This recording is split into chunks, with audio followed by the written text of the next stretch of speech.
आज का अनमोल वचन 26 अक्टूबर 2025। परमेश्वर ने याकूब से कहा, तुम जो मांगोगे वो मिलेगा, बस तुम मेरा वचन के अनुसार चलना। परमेश्वर का वचन, जो सुनेगा उसका दिन अच्छा गुजरेगा, क्योंकि परमेश्वर की कृपा हमेशा उसके साथ होते हैं। Let's start. वचन नंबर 1। चतुर मनुष्य ज्ञान को प्रकट नहीं करता है, परंतु मूढ़ अपने मन की मूर्खता ऊंचे शब्द से प्रचार करता है। नीतिवचन 12:23। वचन नंबर 2। इसके बाद मैंने स्वर्ग में मानो बड़ी भीड़ को ऊंचे शब्द से यह कहते सुना कि हालेलुया, उद्धार और महिमा और सामर्थ हमारे परमेश्वर ही की है। प्रकाशित वाक्य 19:1। वचन नंबर 3। तूने उसे स्वर्गदूतों से कुछ ही कम किया, तूने उस पर महिमा और आदर का मुकुट रखा और उसे अपने हाथों के कामों पर अधिकार दिया। इब्रानियों 2:7। दोस्तों, मैं पैट्रिक हूँ और आप देख रहे हैं जीवन पवित्र यूट्यूब चैनल। तो चलिए एक नया एपिसोड शुरू करते हैं, लेकर प्रभु यीशु मसीह का नाम।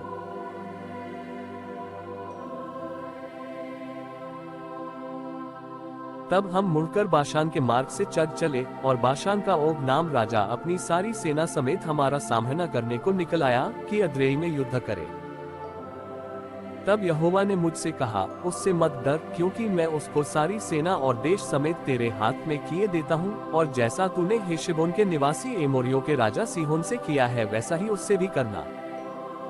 सो इस प्रकार हमारे परमेश्वर यहोवा ने सारी सेना समेत बाशान के राजा ओग को भी हमारे हाथ में कर दिया, और हम उसको यहाँ तक मारते रहे कि उनमें से कोई भी न बच पाया। उसी समय हमने उनके सारे नगरों को ले लिया, कोई ऐसा नगर न रह गया जिसे हमने उससे न ले लिया हो। इस रीति अर्गोब का सारा देश जो बाशान में ओग के राज्य में था और उसमें 60 नगर थे, वह हमारे वश में आ गया। ये सब नगर गढ़ वाले थे और उनके ऊंची ऊंची शहरपनाह और फाटक और बेड़े थे, और इनको छोड़ बिना शहरपनाह के भी बहुत से नगर थे। और जैसा हमने हेशबोन के राजा सीहोन के नगरों से किया था वैसा ही हमने इन नगरों से भी किया, अर्थात सब बसे हुए नगरों को स्त्रियों और बाल बच्चों समेत सत्यानाश कर डाला। परंतु सब घरेलू पशु और नगरों की लूट हमने अपनी कर ली। यूं हमने उस समय यर्दन के इस पार रहने वाले एमोरियों के दोनों राजाओं के हाथ से अर्नोन के नाले से लेकर हेर्मोन पर्वत तक का देश ले लिया।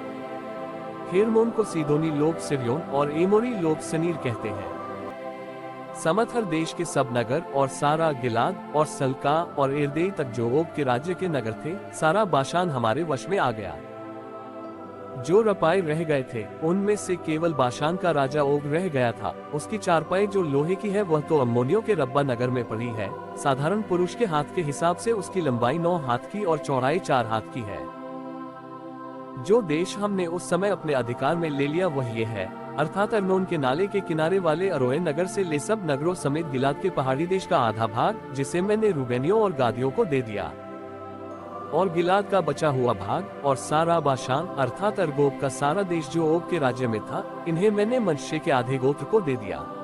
सारा बाशान तो रपाइयों का देश कहलाता है, और मनश्शे यानी ने गशूरियों और माकावासियों के सिवानों तक अर्गोब का सारा देश ले लिया, और बाशान के नगरों का नाम अपने नाम पर हब्बोत्याई रखा, और वही नाम आज तक बना है।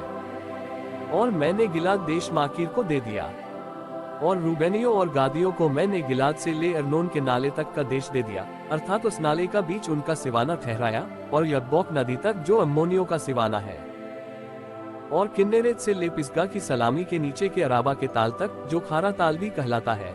अराबा और यर्दन की पूर्व की ओर का सारा देश भी मैंने उन्हीं को दे दिया। और उस समय मैंने तुम्हें यह आज्ञा दी कि तुम्हारे परमेश्वर यहोवा ने तुम्हें ये देश दिया है कि उसे अपने अधिकार में रखो। तुम सब योद्धा हथियारबंद होकर अपने भाई इस्राएलियों के आगे आगे पार चलो, परंतु तुम्हारी स्त्रियां और बाल बच्चे और पशु, जिन्हें मैं जानता हूँ कि बहुत से हैं, वह सब तुम्हारे नगरों में जो मैंने तुम्हें दिए हैं रह जाएं।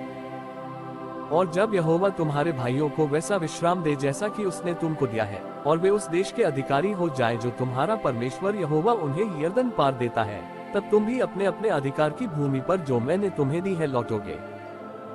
फिर मैंने उसी समय यहोशू से चिताकर कहा, तूने अपनी आंखों से देखा है कि तेरे परमेश्वर यहोवा ने इन दोनों राजाओं से क्या क्या किया है, वैसा ही यहोवा उन सब राज्यों से करेगा जिनमें तू पार होकर जाएगा। उनसे न डरना, क्योंकि जो तुम्हारी ओर से लड़ने वाला है वह तुम्हारा परमेश्वर यहोवा है। उसी समय मैंने यहोवा से गिड़गिड़ाकर विनती की कि हे प्रभु यहोवा, तू अपने दास को अपनी महिमा और बलवंत हाथ दिखाने लगा है। स्वर्ग में और पृथ्वी पर ऐसा कौन देवता है जो तेरे से काम और पराक्रम के कर्म कर सके। इसलिए मुझे पार जाने दे कि यर्दन पार के उस उत्तम देश को, अर्थात उस उत्तम पहाड़ और लबानोन को भी देखने पाऊं। परंतु यहोवा तुम्हारे कारण मुझसे रुष्ट हो गया और मेरी न सुनी, किंतु यहोवा ने मुझसे कहा, बस कर, इस विषय में फिर कभी मुझसे बातें न करना। पिसगा पहाड़ की चोटी पर चढ़ जा और पूर्व, पश्चिम, उत्तर, दक्षिण चारों ओर दृष्टि करके उस देश को देख ले, क्योंकि तू इस यर्दन के पार जाने न पाएगा। और यहोशू को आज्ञा दे और उसे ढाढ़स देकर दृढ़ कर, क्योंकि इन लोगों के आगे आगे वही पार जाएगा, और जो देश तू देखेगा उसको वही उनका निज भाग करा देगा। तब हम बेतपोर के सामने की तराई में ठहरे रहे। अब हे इस्राएल, जो जो विधि और नियम मैं तुम्हें सिखाना चाहता हूँ उन्हें सुन लो और उन पर चलो, जिससे तुम जीवित रहो, और जो देश तुम्हारे पितरों का परमेश्वर यहोवा तुम्हें देता है उसमें जाकर उसके अधिकारी हो जाओ। जो आज्ञा मैं तुमको सुनाता हूँ उसमें न तो कुछ बढ़ाना और न कुछ घटाना, तुम्हारे परमेश्वर यहोवा की जो जो आज्ञा मैं तुम्हें सुनाता हूँ उन्हें तुम मानना। तुमने तो अपनी आंखों से देखा है कि बालपोर के कारण यहोवा ने क्या क्या किया, अर्थात जितने मनुष्य बालपोर के पीछे हो लिए थे उन सबों को तुम्हारे परमेश्वर यहोवा ने तुम्हारे बीच में से सत्यानाश कर डाला। परंतु तुम जो अपने परमेश्वर यहोवा के साथ लिपटे रहे हो सब के सब आज तक जीवित हो। सुनो, मैंने तो अपने परमेश्वर यहोवा की आज्ञा के अनुसार तुम्हें विधि और नियम सिखाए हैं कि जिस देश के अधिकारी होने जाते हो उसमें तुम उनके अनुसार चलो। सो तुम उनको धारण करना और मानना, क्योंकि और देशों के लोगों के सामने तुम्हारी बुद्धि और समझ इसी से प्रकट होगी, अर्थात वे इन सब विधियों को सुनकर कहेंगे कि निश्चय ये बड़ी जाति बुद्धिमान और समझदार है। देखो, कौन ऐसी बड़ी जाति है जिसका देवता उसके ऐसे समीप रहता हो जैसा हमारा परमेश्वर यहोवा, जबकि हम उसको पुकारते हैं। फिर कौन ऐसी बड़ी जाति है जिसके पास ऐसी धर्म विधि और नियम हो जैसी कि यह सारी व्यवस्था जिसे मैं आज तुम्हारे सामने रखता हूँ।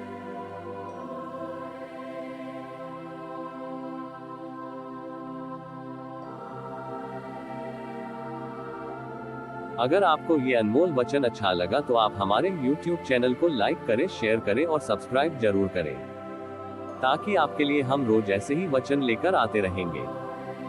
धन्यवाद। जय यीशु।